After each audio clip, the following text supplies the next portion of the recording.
Brand disclaimer. The views and opinions expressed by individuals on this platform, the callers plus invited guests, are their own. The information you hear does not reflect the overall views of all parties associated with this brand. We encourage everyone to research all things heard live or via archive for edification purposes. Discretion is advised.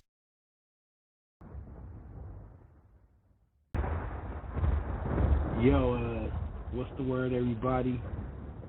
Top of the morning, top of the noon to everybody out there on the East Coast and other places around the country.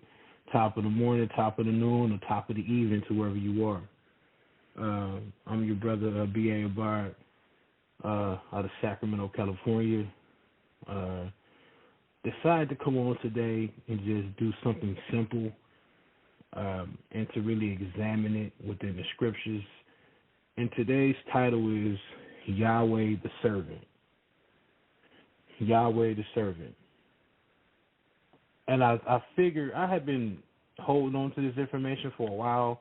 It ain't like it's secret or nothing, but there are people who I know who are aware of this, and I've talked about it behind the scenes with a few brothers and sisters. And a few people suggested I would take it public, but I wasn't sure if I wanted to take it public. So I thought maybe today would be a good day to do it.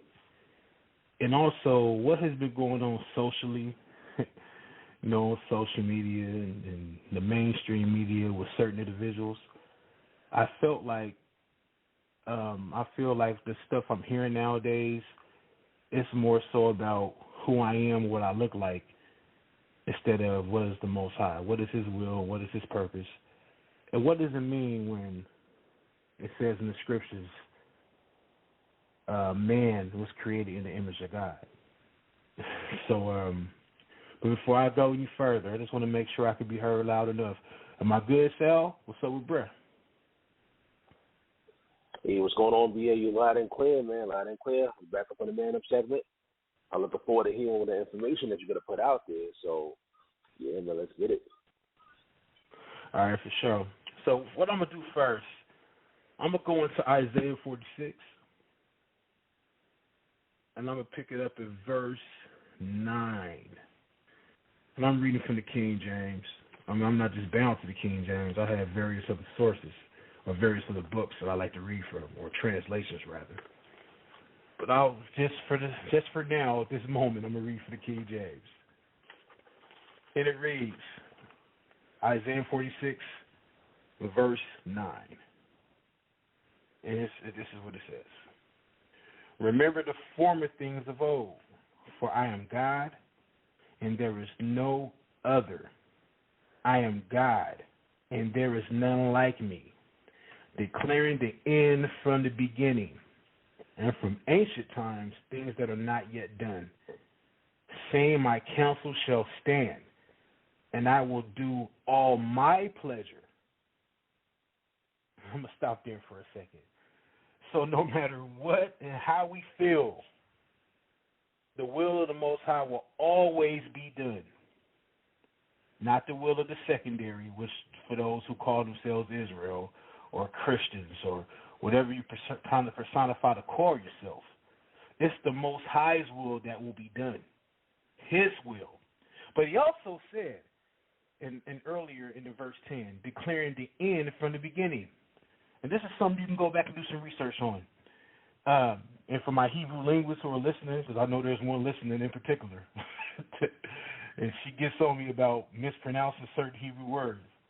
That Hebrew word for end, I believe it's a kareth.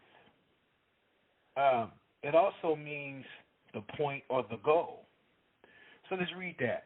Declaring the goal from the beginning. So what the Most High God, Yahweh or Hashem or Yahweh or Jehovah or God Himself, whatever you prefer to call Him, He says, I revealed the goal from the beginning. It doesn't matter how you feel. It doesn't matter about your emotions, or your skin color doctrine, or whatever it may be. He says, I established the goal from the beginning. So what was that goal? Well, we may have to go to Genesis real quick and understand. So let's go to Genesis chapter 1. Let's find out. And what I'm going to do, I'm going to be reading from the Septuagint. Just a personal preface of mine. It is what it is. So Genesis chapter 1. And what we're going to do, we're going to pick it up at verse 26 and 27.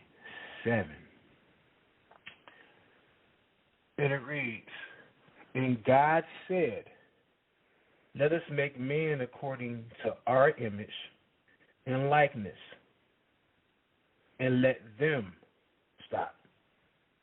So we know this man, it consists of many, or it consists of more than one.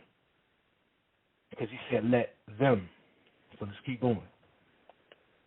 And I'll read it again. "And let them have dominion over the fish of the sea, over the flying creatures of heaven, and over the cattle, and all over the earth, and over all, and over the cattle, and all the earth, and over all the reptiles that creep on the earth. And God made man according to the image of God. He made him male and female. He made them." Okay, so let me read from a Hebrew interlinear version real quick. I just like to do that because I know we have individuals who like to politic over Greek, right? So I'm reading from the Hebrew interlinear. So let me get to it. Genesis chapter 1, verse 26. 27. "And God created man in his own image. In the image of God he created him. He created them, male and female." I'm sorry, I read the wrong verse. 20. Here we go. My fault. My apologies. Verse 26. My apologies. "And God said, let us make man in our image, according to our likeness, and let them rule over the fish of the sea, over the birds of the heavens, and over all the cattle, and over all the earth, and over all the creeping things on the earth. And God created the man in his own image. In the image of God he created him. He created them, male and female." So let's stop. Let's look at this real quick. So man consists of male and female, and they are created after the image of the Almighty. They are created in the image of the unseen force, the supreme intellect known as Yahweh, or whichever you prefer to call him, the Creator, God. So I like to look up words. So when you go to the Brown, Drivers, and Briggs Hebrew lexicon,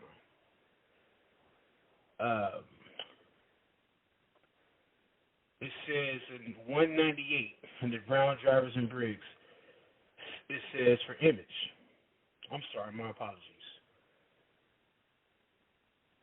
198, Brown, Drivers, and Briggs says likeness, image, for image.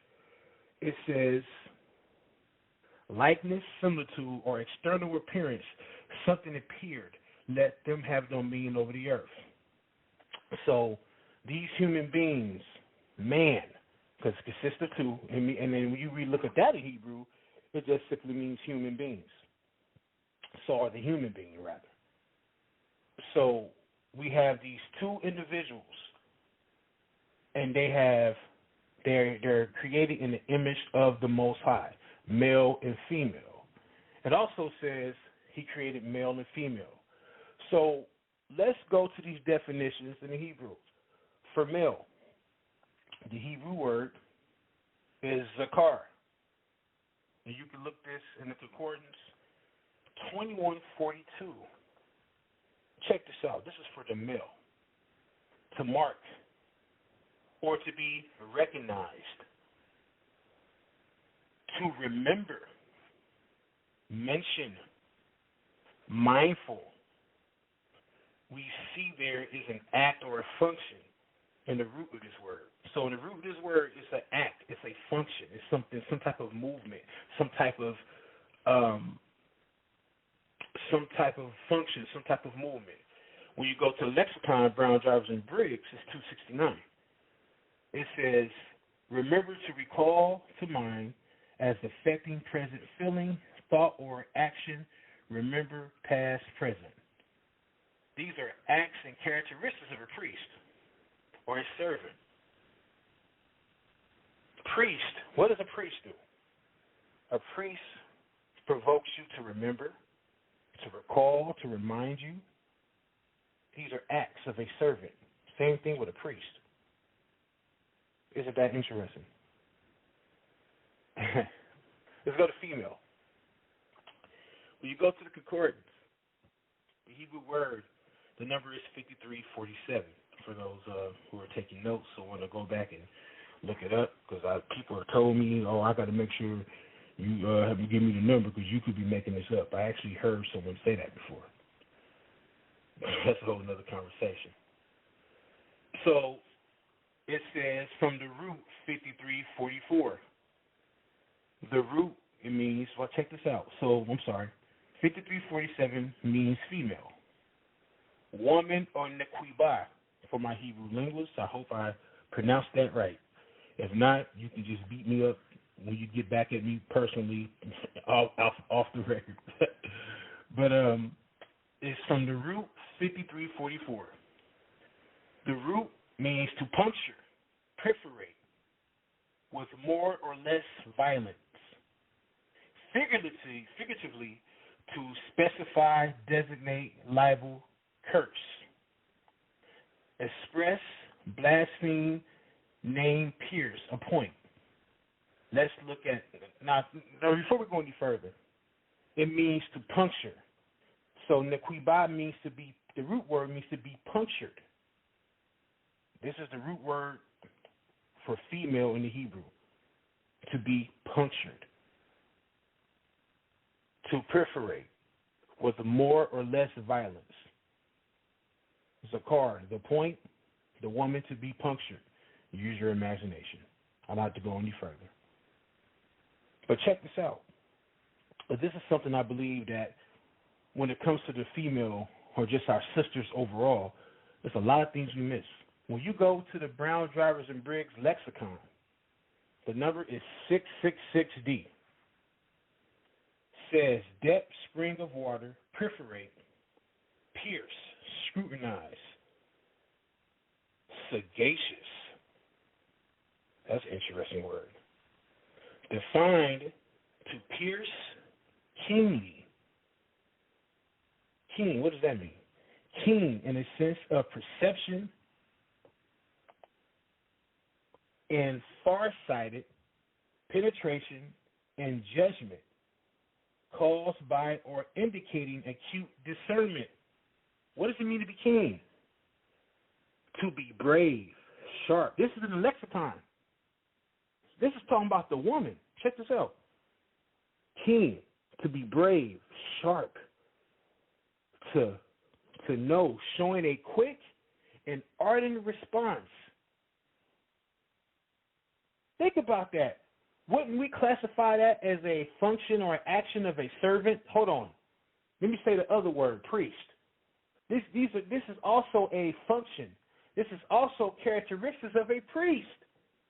To be sagacious, to be keen. Ain't that something? So, if we are created in the image of God, we just looked up these words in Hebrew. And when we look at it from a Hebraic perspective, because we all claim to be Hebrews, we're looking at it through the eyes of the writer. And we're understanding the culture of the language that we claim, that we're claiming. We claim to be descendants of a group of people. And I think it's best for us to understand their mindset, what they understood, to understand the context, understand the culture and the social science that these people have presented in the scriptures. Not Most High used them to present this information.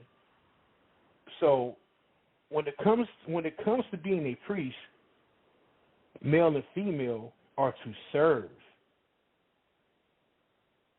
Male and females are servants. And when you go back to Genesis chapter 1, notice he said, let them have dominion. He never said, let this person have dominion over the other and this person be under the person. He did not, that was not even a command. Hold on, wait a minute. Let's go back to Genesis chapter 1 because something just came to me. Maybe I was moving a little too fast. Right? And I'm going to go to verse 26. And God said, let us make man in our image, according to our likeness, and let them rule. He didn't say let this person rule over this person and that person be obedient and keep your head down. No, he said let them have dominion. Let them rule. So they are to be co-heirs. They are to rule together and to serve one another. Ain't that something? Let's keep going. I'm going to read. I'm going to go up start at 26.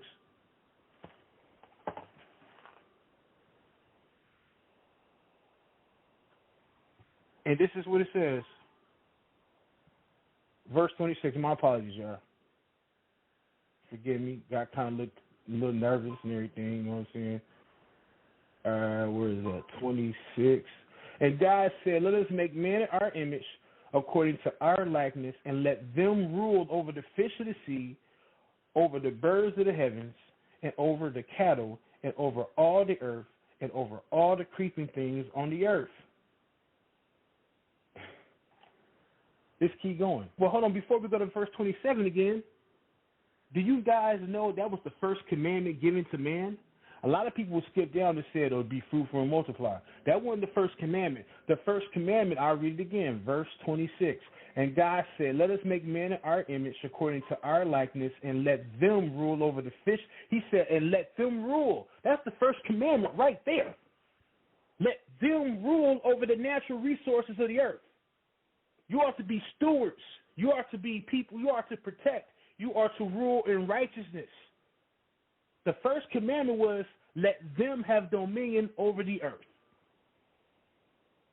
I know the stones is coming, but it is what it is. Let's keep going. I'm going to move on. I think that was just very important. But let's go to Genesis. Let's go to verse 28. Genesis chapter 1 and verse 28. Because this is something that I believe that we missed too. This is going to tie in the Most High being the servant. So at verse 28, I'll read. And God blessed them. And God said to them, be fruitful and multiply, and fill the earth and subdue it, and to rule over the fish of the sea, over the birds of the heaven, and over all the living things creeping on the earth. Notice he continuously repeats to them, you are to rule over the earth, not to rule over each other or not to dominate each other either. Or don't be manipulative. Don't beat nobody up with commandments. No, you are to rule on the earth together, two individuals, counterparts, working together as one. Two people with differences that complement each other. You're not supposed to rule over each other. You're not supposed to mistreat one another. You are both to rule in righteousness on this earth. Verse 29. I have given you every plant. Now, hold on. I want to look at this word. Hold on. And God said, behold, I have given you. I have given. Now, male and female are created. Man has been created, which consists of two. They haven't even gotten a chance to do anything yet. Yeah, we read the functions of what it means to be a male and what it means to be a female, but check this out. He says, I have given you. This is Hashem or Jehovah or Yahweh. He says, I have given you. So let's go to that word given in the Hebrew. Let's go to that. And the word, I have the number. It's 54:14. We see God giving man or humanity everything they needed. He gave the earth in all. My apologies. I'm reading my notes more, so let me get to the definition. I have given. My apologies. I have given. Read my notes to you guys. We see God giving man or humanity everything they need. He gave the earth and all to man. Before man serves God or the Most High is serving man. So we see he says, I have given. The Most High has given the earth. He has given the garden to the human beings. That's interesting. So the Most High is the very first servant. So when the human beings are created, they are to mimic their creator and to do the same things that he is to do or what he did for them. They are to mimic and to keep the teachings and to teach it from generation to generation to generation. Now that makes more sense when we read in Isaiah chapter 46. I have established the goal from the beginning. What's the goal? For humanity to serve one another, to be servants. Let's keep going. Let's go to Genesis chapter 2. Genesis chapter 2. I'm not going to spend too long in Genesis chapter 2. I'm just pointing out some things that we may have missed over. I'm pretty sure we all have read it, and we may have missed over it, but I'm pretty sure there's people who understand what I'm saying. If you disagree, that's cool. Press 1 to talk about it. It's all good. All right. Genesis chapter 2.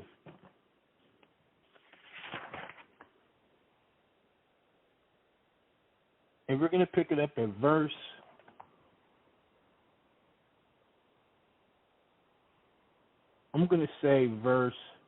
15. And it reads,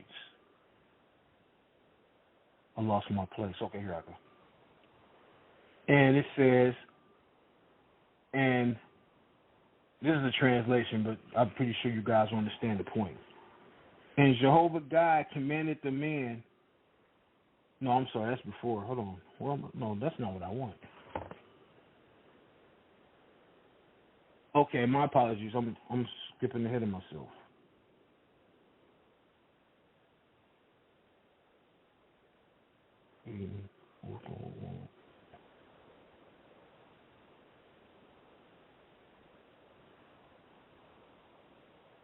Okay, yeah, my fault. And Jehovah took the man and put him into the Garden of Eden. This is Genesis chapter 2, verse 15. And Jehovah God took the man and put him into the Garden of Eden to work and to keep it. The King James, I believe it says to work and to keep. Let's see what the Septuagint says. I like to look at different translations.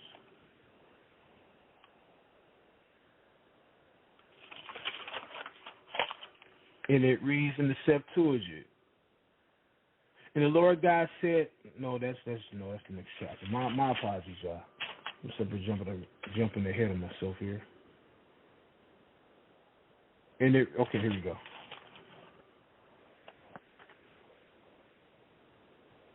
And it reads, and the Lord God took the man whom he had formed and placed him in the garden of delight to cultivate it and to keep it. And the Lord God gave a charge to Adam, saying, well, let me not read 16 first. I want to sit here and examine 15. And the Lord God took the man whom he had formed and placed him in the garden of delight to cultivate it and keep it.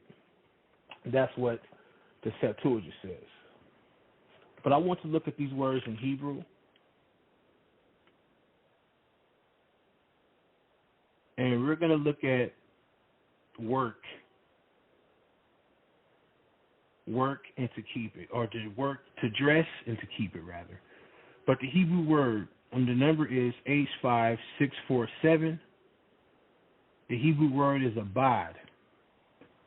It means to serve, till, cause, enslave, servant, worker, worshiper, service, husbandman, keep in bondage. This is what it means in Hebrew. It's an action. You are to work. You are to serve. And you can also look it up in the Brown, Drivers, and Briggs. The number is 7 and 12. Serve, perform, acts of worship. Worship and obey action. Serve, perform, acts of worship. Let's keep going. To the next word, keep. The Hebrew number is H8104.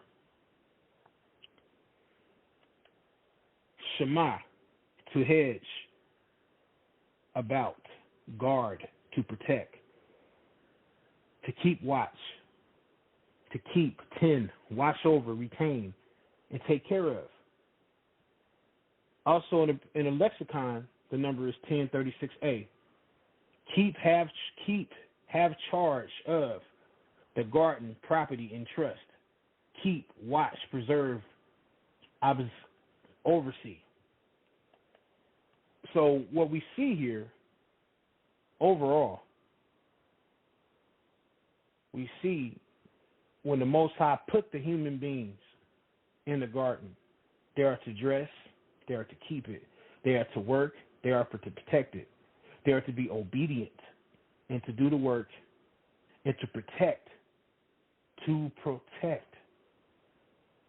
We see that these are also characteristics of a priest.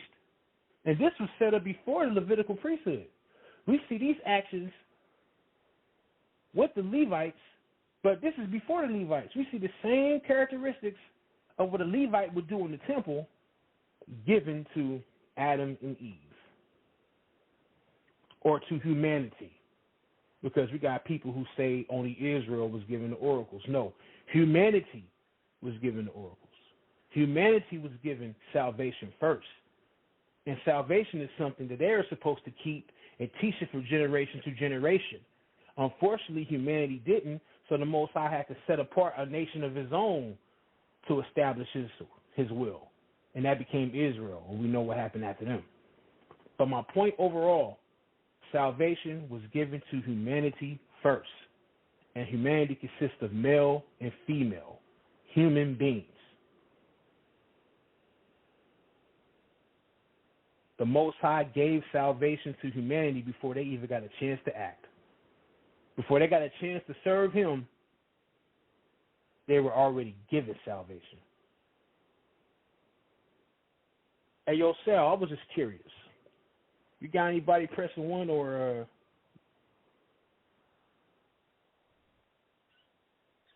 Yeah, can you hear me? Yeah, we got a few people listening to the program right now. But if you want to chime in, guys, if you want to say anything, you have any questions, any comments, the number is 845-241-9995. That's 845-241-9995. Of course, we appreciate people listening to the show. If you want to chime in and interact with the host, that's what we love to do, interact. Make sure you dial the number, then you press number 1, and then we'll add them to the conversation. I see we got one person pressing number 1 right now. We're going to go to that person, be whenever you're ready. Yeah, go ahead, Brett. Let's tap in. All right, so let's go to 916. You're live on the show, 916. Uh-oh.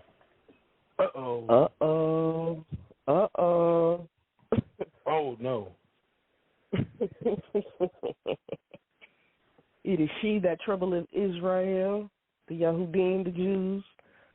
Shalom, B.A. Shalom, Sal. I just wanted to tap in real quick and say, B.A., you're doing a great job so far. All praise be to the Most High YHWH. I love this concept that you're bringing out.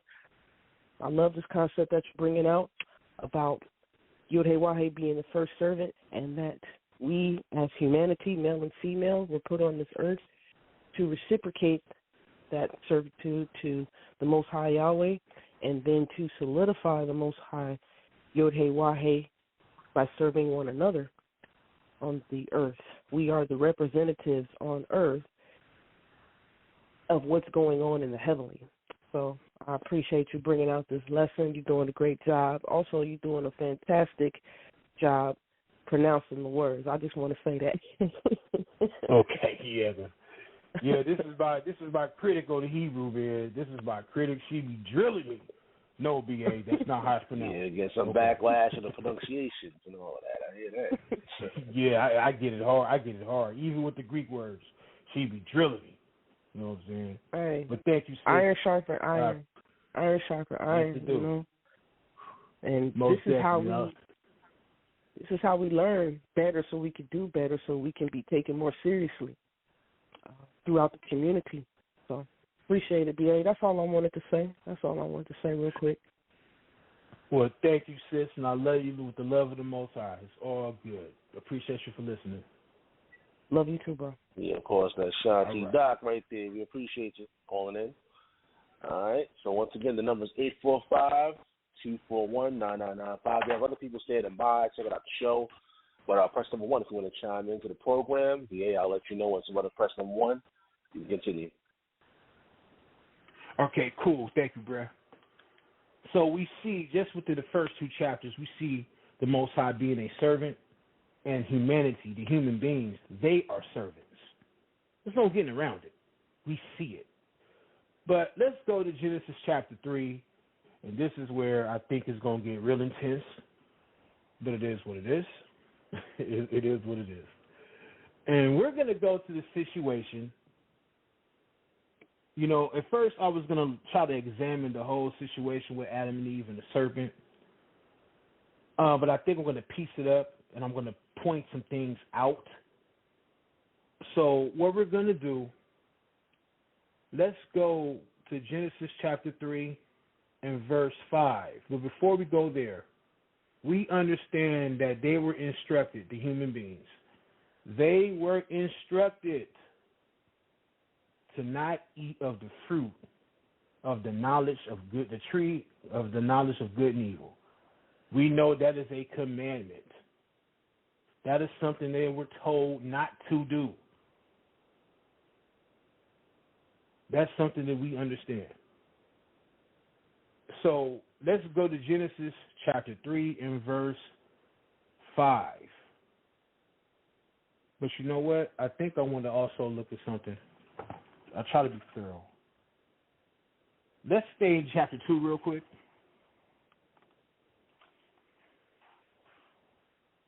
And we are going to pick it up. Let's go to when the woman was taken out of Adam. Or taken out, when the woman was taken out of man, right?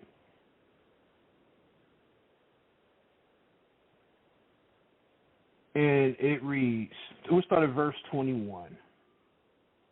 And Jehovah God caused a deep sleep to fall on the man. Matter of fact, let's keep going. Let me go up a little bit more because I did skip over something. So there were some things I cut out. But now that I'm looking over it, I think I need to include it. So, go to my notes real quick. My apologies, y'all. I go in with a plan, then I realize, hold on, I need to probably mention that too. So, let's see. And what we are looking at, let's read verses, let's start at verse 20. And the man called right? And the man called names to all the cattle and to the birds of the heavens and to every animal of the field, but no helper suited to him was found for a man. And Jehovah God caused a deep sleep to fall upon the man, And he slept, and he took one of his ribs and closed up the flesh underneath. And Jehovah God formed the rib which he had taken from the man into a woman and brought her to the man. Isn't that something? It is not good for man to be alone. Let's look up that in Hebrew.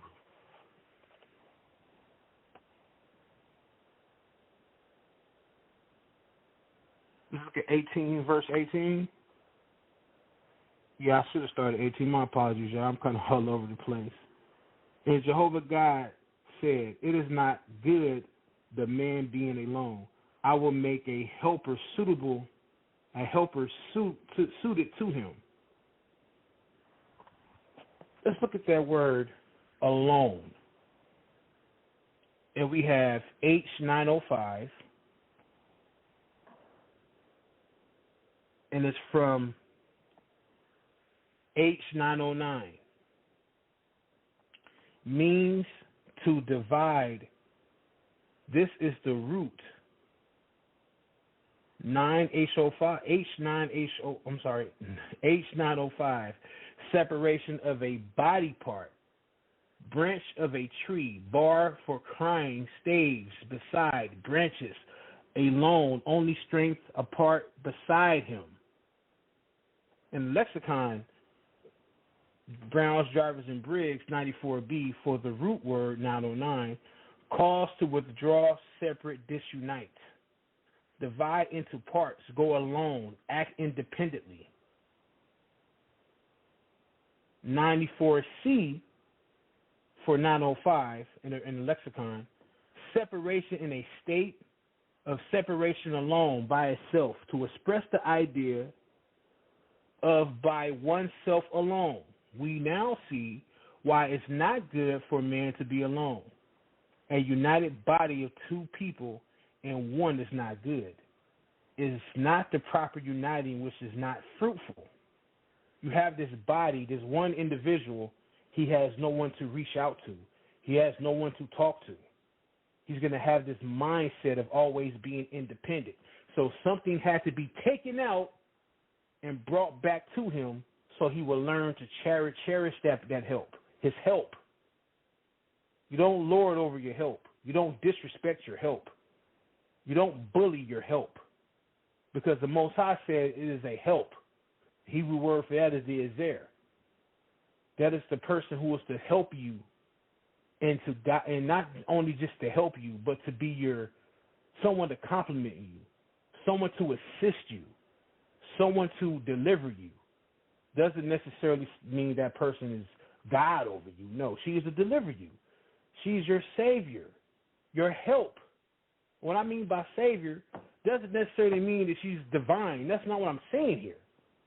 Someone who's going to compliment you, and when you're having that hard time, when you feel alone, that help is there to make sure, and she comforts you. She gives you comfort.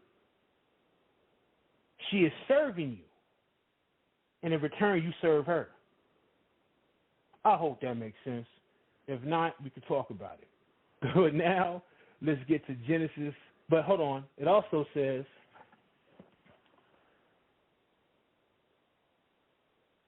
verse 24, Genesis chapter 2 and verse 24. Therefore a man shall leave his father and his mother, and shall cleave to his wife, and they shall become one flesh. And they were, I'm just leave it at that. They were one flesh. They were united. They are one body. Two separate individuals, two separate functions. They come together and they are one. I hope that makes sense. If I didn't do a good enough job, I'm open to correction. It's all good. So we see Adam and Eve, man and woman, humanity, are to act as one together. Two different types of functions that come together that benefit one another. Servants, they are to serve. The woman has characteristics of the Most High. The male the actual male, he has characteristics of the Most High. They have spiritual characteristics to serve one another and to be a help to one another, to complement one another. Servants, priests, mimicking their Creator, who was the first servant. That's just something to throw out there, hopefully that's well received. Okay, so now we get to the situation in Genesis chapter 3. Let's go to Genesis chapter 3 and verse 5, because this is the serpent. We know he approached the woman, but there was something that he brought to her. In verse 5. No, let's not start at verse 5. Let's start at verse 1. Leave it there. In Genesis chapter 3, verse 1. And the serpent was cunning above every animal of the field which Jehovah God had made. And he said to the woman, is it true that God has said you shall not eat from any tree of the garden? And the woman said to the serpent, we may eat of the fruit of the trees of the garden, but of the fruit of the tree which is in the middle of the garden, God has said, you shall not eat of it, nor shall you touch it, lest you die. Notice, she didn't say what her husband told her. She said what God said. Right? I'm going to read that again. You shall not eat of it, nor shall you touch it, lest you die. And the serpent said to the woman, you should not surely die. For God knows that in the day you eat of it, your eyes shall be opened, and you shall be as gods, knowing good and evil. So, the serpent, pretty much, he told her, you will not surely die, for your eyes will be open. I don't have the information on me physically at the moment, but for those who understand the Hebrew, who read it, correct me on this one. The Hebrew word for eyes is ayin. And when you go beneath the surface and look at that definition, your eyes also means, when your eyes are open, that means you are going to self-determine of what's righteous or what's not righteous according to your own frame of thinking, or to be autonomous. Autonomous means to think of self, do for yourself, of your own understanding. Yeah, the serpent yes, the Most High told you guys not to eat from the garden. He told you not to. But what do you say? How do you feel about that? See? So is it God's will or is it your will? That's what the serpent introduced. So now we understand that came in with sin, the punishment, and because the punishment is death. But now I want to go to where a lot of people, this is where arguments start. Let's go to Genesis chapter 3, and let's go down to the consequences when it comes to the woman and to the male. Because this is going to get intense. I know it is. But it is what it is. Right? Verse 15. And I will put enmity between you and the woman, and between your seed and her seed. He will bruise your head, and you shall bruise his heel. He said to the woman, I will greatly increase your sorrow and your conception. You shall bear sons in sorrow, and your desire shall be towards your husband, and he shall rule over you. Stop.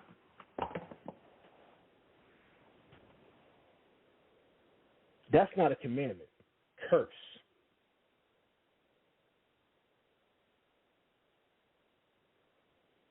At this point, humanity are priests. They are both servants They're both mimicking the Creator in the garden. And the first commandment was given to them, was to rule over the earth. Now, what's happening because of disobedience, because of sin, these are the consequences. He shall rule over you. Your desire to be, now you're going to be his desire. Well, see, what does that mean? But see, when the woman was given to man, when he took her out of the rib, was she not already the man's desire? Think about that for a minute. When the woman is given to man, she is already his desire. She has already submitted. But why is the Most High saying, just think about that. In verse, I'll go back to it. He said to the woman, verse 16, I will greatly increase your sorrow and your conception. You shall bear sons in sorrow, and your desire shall be towards your husband. Why is it that your desire has to be towards your husband when you are already his desire to begin with? And he shall rule over you. Now, we may disagree, but how I would look at that, instead of you ruling together in righteousness and having rulership over the earth, he's now going to lord over you. There's going to be dysfunction. And when he's ruling over you, he's not going to allow you to function properly.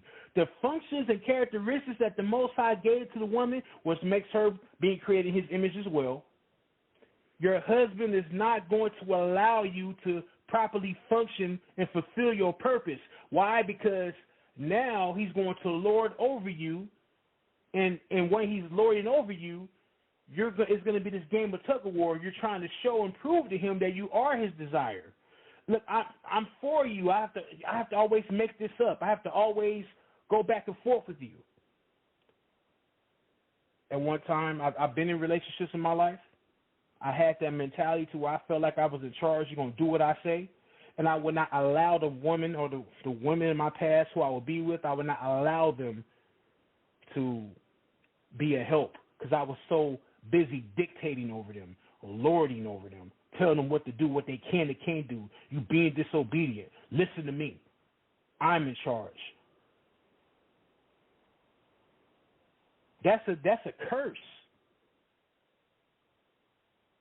That is a dysfunction. These are consequences that we're still dealing with to this day between human beings. When a man and a woman are trying to rule over each other, they're not serving one another. And they are not created in the image of God or Hashem or Jehovah or Yahweh. No, they're not. You're not fulfilling your purpose when you're trying to lord over each other and manipulate each other in this game of tug of war. You're not serving no more. There's a struggle. There's a staggering going on here. But we have people who will sit back and tell you this is order. Order is dysfunction? I thought it said to make man in our image, in our likeness, and let them have dominion over the earth and to serve one another. That's order. Order is not being a bully or a tyrant, rather male or female, to the one you're dealing with or who you're married to. That is not order. That is dysfunction. That is confusion. That is chaos.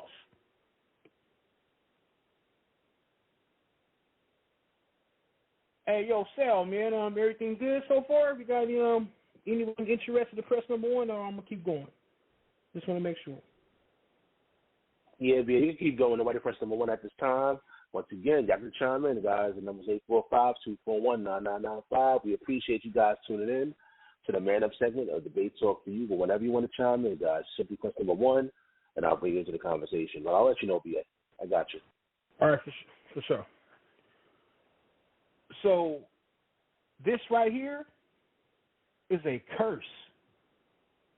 And we do a big disservice when we tell each other, or when certain individuals tell women, I'm supposed to be your Lord, and you're supposed to bow down to me, and you're supposed to listen to me.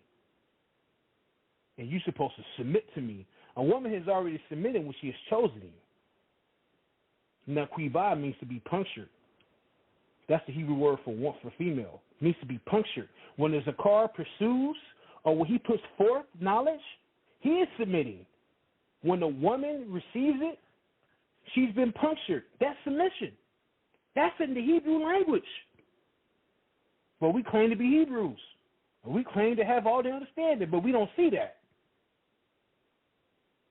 Interesting, very interesting.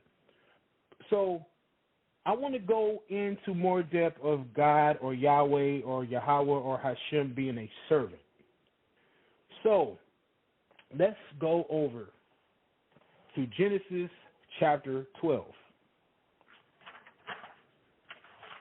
Genesis chapter 12.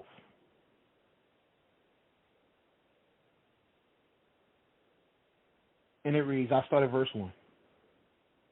And Jehovah has said to Abraham, or Abram rather, go out of your land and from your kindred and from your father's house to the land which I will show you. And I will make you a great nation. And I will bless you. That's that word bless. Let's keep going. And make your name great and will be a blessing. And I will bless those who bless you and curse the one despising you. And you, all the families of the earth shall be blessed. So Abraham is going to leave his father's house, or he's been right at this moment, he's being told to leave his father's house. Trust me, the Most High telling him, trust me, leave your father's house. I'm going to have you go somewhere else, and I'm going to bless you. I'm going to read from this book.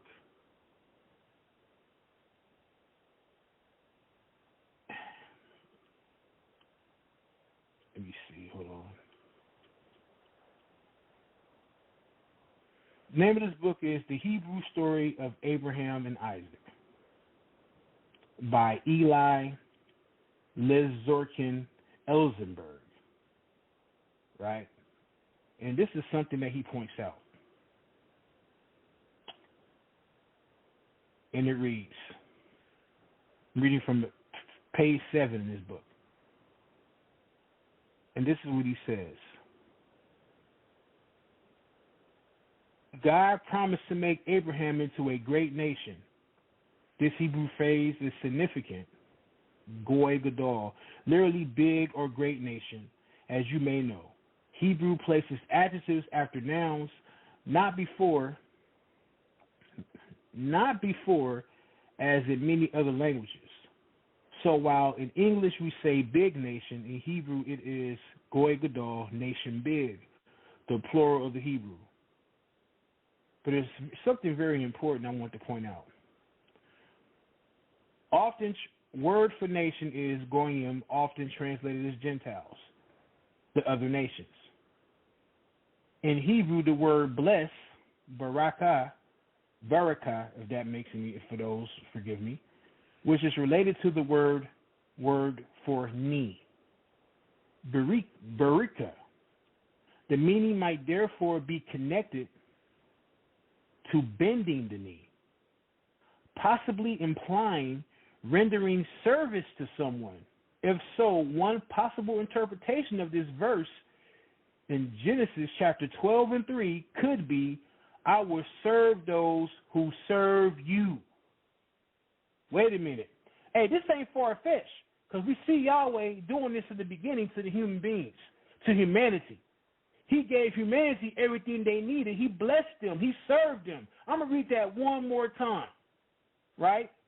The meaning might therefore be connected to bending the knee, possibly implying rendering service to someone.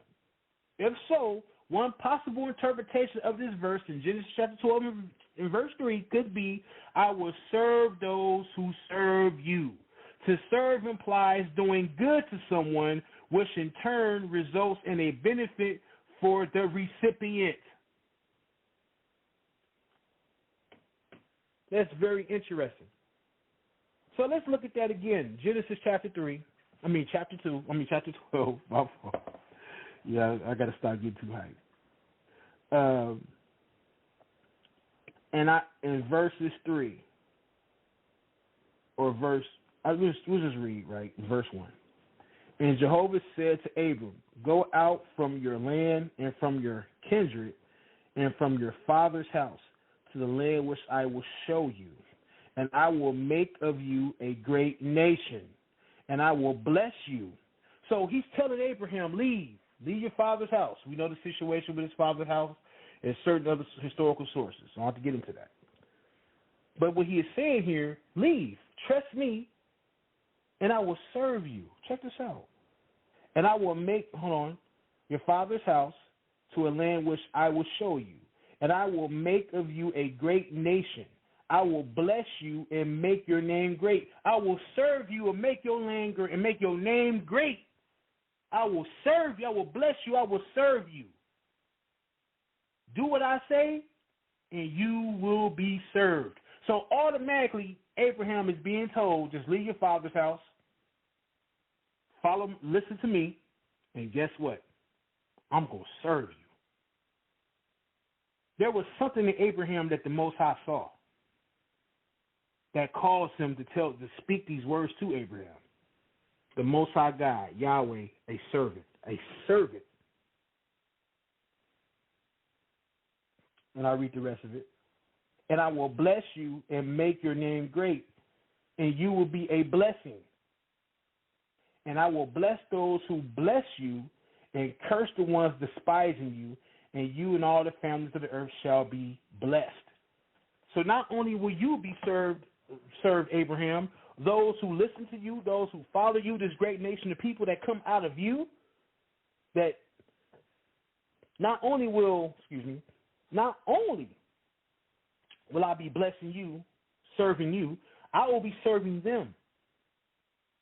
And not just that, they're going to be blessing the whole world. They're going to be a blessing to all of humanity. No one gets left out if you come in Abraham's name. If you are a seed of Abraham, man, ain't that something? But we see how the Most High God is a servant. He says, for I do not change. He stays consistent. He is constantly consistent. Let's go to Genesis chapter 18.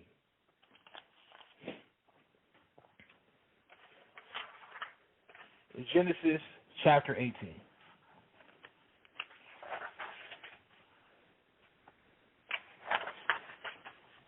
And we're going to pick it up at verse, let's start at 17. 17 is cool. And Jehovah said, or Yahweh said, shall I hide from Abraham that which I am doing? And Abraham shall become a great and powerful nation, and all the nations of the earth shall be blessed, shall be served, just like Abraham is going to be served. All the nations, right? I'll read that again. And Jehovah said, shall I hide from Abraham that which I am doing? And Abraham shall become a great and powerful nation, and all the nations of the earth shall be blessed in him.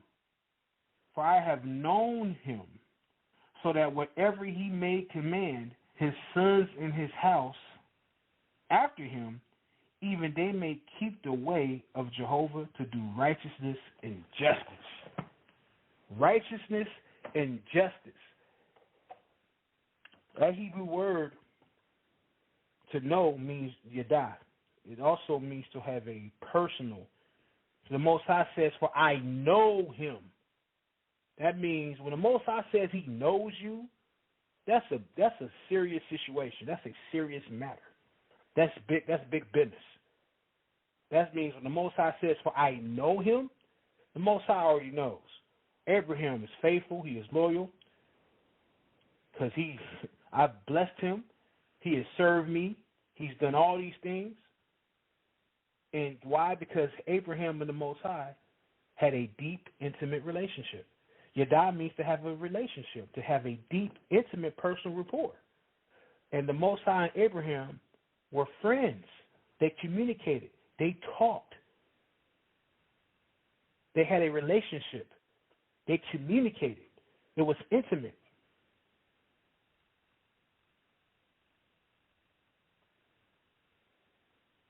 Same thing with the male and female. It's supposed to be intimate, supposed to be deep, supposed to be connected. That's part of serving one another. Abraham and the Most High's connection, the way they were able to communicate, they served one another. The Most High served Abraham, and Abraham served the Almighty. Same thing with the male and female. The male and female created in the image of the servant, Yahweh or Yahweh. And how they were able to communicate? By serving one another. Not living in dysfunction and disorder by trying to lord over each other. See that? Does that make any sense? But let's keep going. Let's go to Exodus. And Exodus.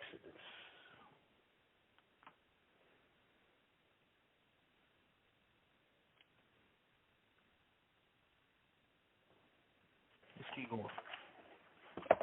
Exodus chapter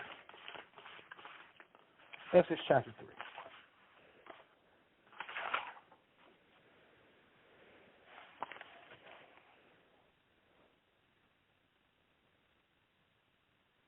And I'm going to go to,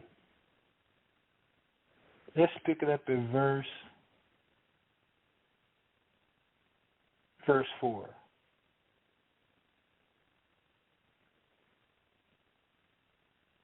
And this is when Moses was approaching the Most High, the Almighty, through the form of the burning bush, right? And Jehovah saw that he turned aside to see.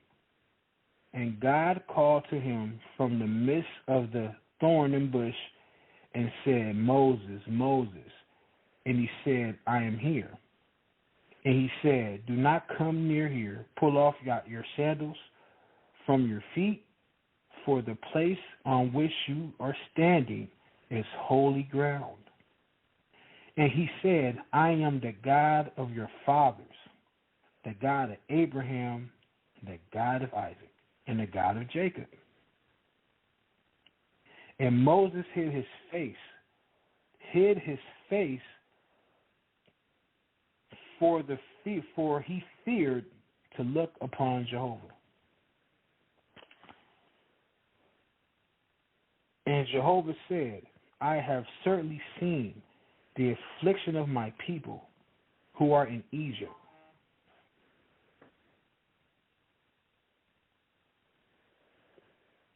Who are in Egypt, and I have heard their cry from before their slave drivers.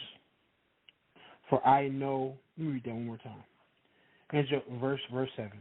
And Jehovah said, I have certainly seen the affliction of my people who are in Egypt, and I have heard their cry from before their slave drivers, for I know his sorrows. And I have come down to deliver them from the hand of Egypt, even to bring them up from that land to a good and broad land, a land flowing with milk and honey, to the place of the Canaanites and the Hittites and the Amorites and the Perizzites and the Hivites and the Jebusites. And now behold, the cry of the sons of Israel has come up to me, and also I have seen oppression with the Egyptians are oppressing them.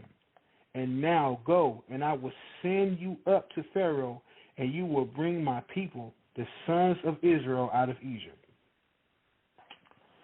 There's oppression, unrighteous rule. The children of Israel, the chosen. Israel means he who wrestles with God. He who strives, who contends to have power with God. Remember, between the story of Jacob and Esau. The Most High said the elder shall serve the younger. You know that was indicating towards Jacob since he was the younger twin. But it said the elder shall serve the younger. You see how the Most High set that up? The elder shall serve the younger. And then when Jacob when he wrestled with the angel, he was striving, he was contending, he was reliant on the Most High. That's what it means to be Israel, to be a servant, to be a person who contends, who strives, who fights, who contends with him, who relies on him. It has nothing to do with your skin color. It is your behavior and your conduct. That is not the message of the Torah, of the holy, set-apart Torah. Skin color was never an issue amongst the originals. They didn't think that way. But let's keep going. Verse 11, Exodus chapter 3. And Moses said to God, who am I that I should go to Pharaoh, and that I should bring out the sons of Israel from Egypt? And he said, I will be with you. And this shall be a sign for you that I have sent you. When you bring out the people from Egypt, you shall serve God on this mountain.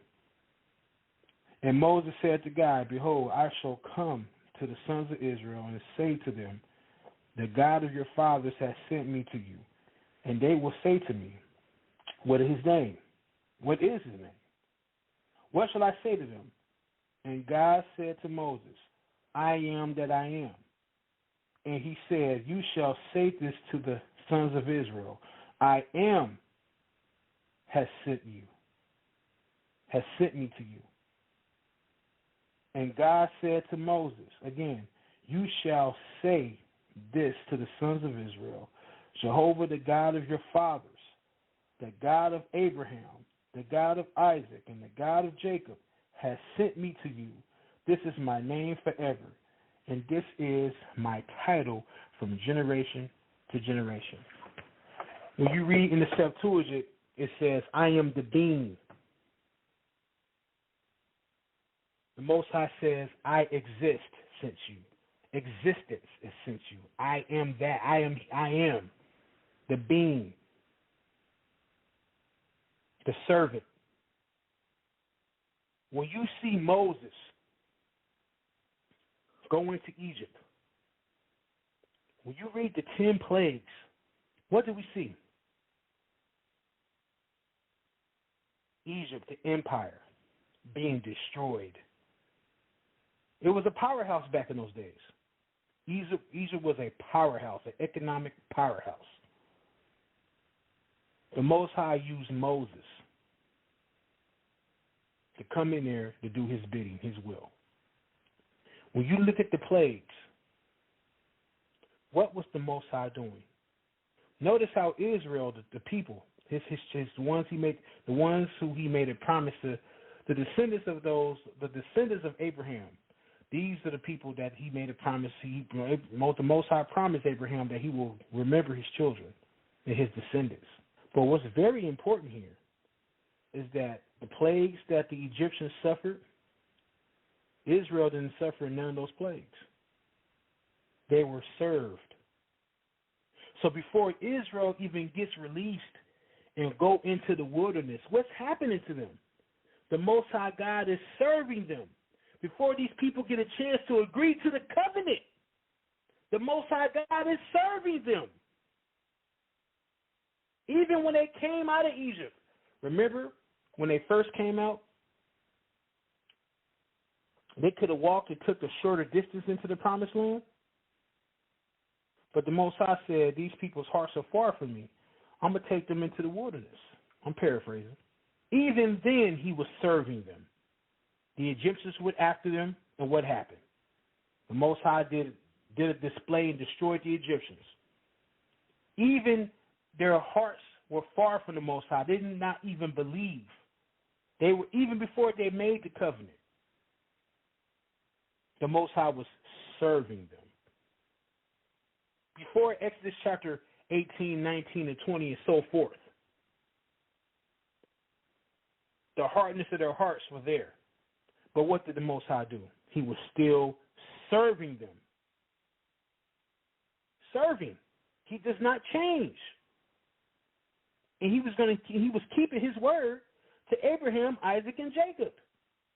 We have a mighty God who is a servant. And in return, we are to serve him. And how do we do that? By serving one another. Let's keep going. Let's go to the Ten Commandments.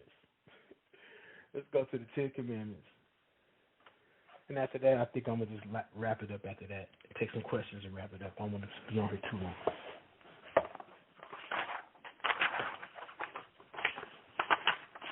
Exodus chapter 20. And what we're going to do, we're just going to just look at these commandments and see and really look at them. Genesis chapter 20. And God spoke all these words, saying, I am Jehovah your God, who has brought you out from the land of Egypt, from the house of bondage. So when he brought them out of the land of Egypt and brought them out of bondage, he was serving them. Ain't that something? You should not have any other gods beside me or before me. Why? Because I served you first. Keep going. You should not make any graven images for yourself or any likeness which is in the heavens above or which is in the earth beneath or which is in the waters under the earth. You should not bow down to them. You should not serve them. You should not serve them. Because you're supposed to be serving me, Yahweh, him. Right? For I am Jehovah, your God, a jealous God, visiting the iniquities of the fathers on the children of the earth, of the third and the fourth generation, to those that hate me, and doing kindness to thousands, to those loving me and those keeping my commandments. You should not take the name of Jehovah your God in vain, for Jehovah will not leave unpunished the one who takes his name in vain. You don't take his name in vain. Why? Because he was serving you. And when he served, it was a just serve. He was giving humanity, and not just humanity, but Israel and humanity. He was redeeming them. Israel is being redeemed from oppression. Keep going. Remember the Sabbath day to keep it holy. 6 days you shall labor and do all your work, and the seventh day is a Sabbath to Jehovah your God. You should not do any work, you and your sons and your daughter, your male slave, your slave girl, and your livestock, and your stranger who is in your gates. For the 6 days Jehovah made the heavens and the earth, the sea, and all which is in them, and he rested on the seventh day. On account of this, Jehovah blessed the Sabbath day and sanctified it. Honor your father and your mother, so that your days may be long on the land which Jehovah or God gives you. That's service. Ain't that? I mean, when you honor your mother and father, that's also serving them. Ain't that something? You should not murder. When you're murdering somebody, that's definitely not service. You should not commit adultery. When a man and woman commits adultery on one another, that's not service. Let's keep going. You shall not steal. That's not service. When you steal. You should not testify witness or falsehood against your neighbor. You're not serving your neighbor when you bring up false reports on them. You should not covet your neighbor's house. You should not covet your neighbor's wife, or his male slave, or his slave girl, or his ox, or his ass, or anything which belongs to your neighbor.